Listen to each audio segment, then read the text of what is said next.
Hey, what's going on YouTube? So today I'm going to showcase a fun build, and that is the upgraded version of the 6-pet hybrid MagSorc. Now this build isn't the strongest or greatest, but it is fun to play and pretty funny to watch an army of pets cause a ton of visual clutter.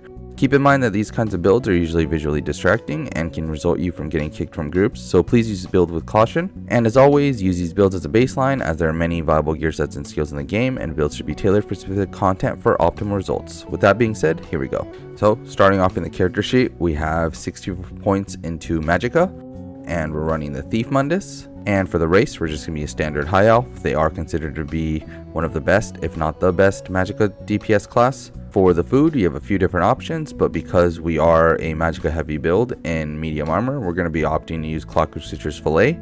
A cheaper and almost just a good alternative would be Witch Mother's Potent Brew. And lastly, if you're parsing or just want more sustain and don't mind less health, then Ghastly Eyeball is always a good option to go. For CP, for the blue tree, we're going to be running Exploiter, Master at Arms, Deadly Aim, and Wrathful Strikes. For end content, if you can't run Exploiter because you don't have access to off balance or you need more crit damage, swap this out for crit damage CP. Fighting Finesse and Backstabber are great options.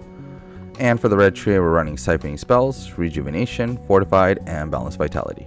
So moving on to the gear, we're going to be running 3 pets from our gear sets. This is Aegis Caller, Maul Infernal, and Defiler. So breaking down in the main hand, we have a Nirn-honed Aegis Caller Dagger with a flame damage enchant. In the offhand, charged Defiler Dagger with a poison damage enchant.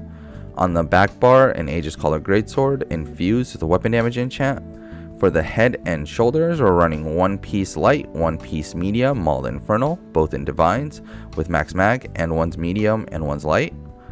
And for 4 pieces of the body, we're running Defiler, all traded in divines with max mag enchants. And for the mythic, we have a Harpooner's Waiting Kilt, divines with a max mag enchant. And for the jewelry, we're running 3 pieces of Aegis Caller jewelry, all traded in Bloodthirsty with weapon and spell damage enchants. And for the skills, we're going to be running Daedric Prey. This is going to increase our pet damage. And don't recast this early because it does explode after 6 seconds. Crystal Fragments is going to be our spammable. Make sure you prioritize using this even during execute when it's procced. Endless Fury, just in execute. Volatile Familiar and Twilight Tormentor, two of our pets. Greater Storm Atronach is our ultimate, aka another pet.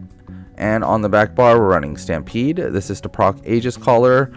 Aegis Caller does have a cooldown of 12 seconds. This is 15 seconds, so you can technically cast this a little early to proc Aegis Caller. Barbed Trap, this is for our Minor Force, also does good damage and procs tons of hemorrhaging. Hurricane, another stamina sustain tool that we're going to use. This actually does good damage. 2 pets because we have to double bar them. And we have Power Overload on the bar. You can always swap this out for a different ultimate and put Atronach on your back bar if you want. But this is just to blow a 500 ult when you're parsing. And for the rotation, just prioritize your Daedric Prey, cast every 6th skill. Keep up your Stampede, Hurricane, Trap, and Volatile Familiar dynamically, meaning whenever they run out, just recast them. Spammables Crystal Fragments, and at 20% you can start using your execute but still use your procced frags.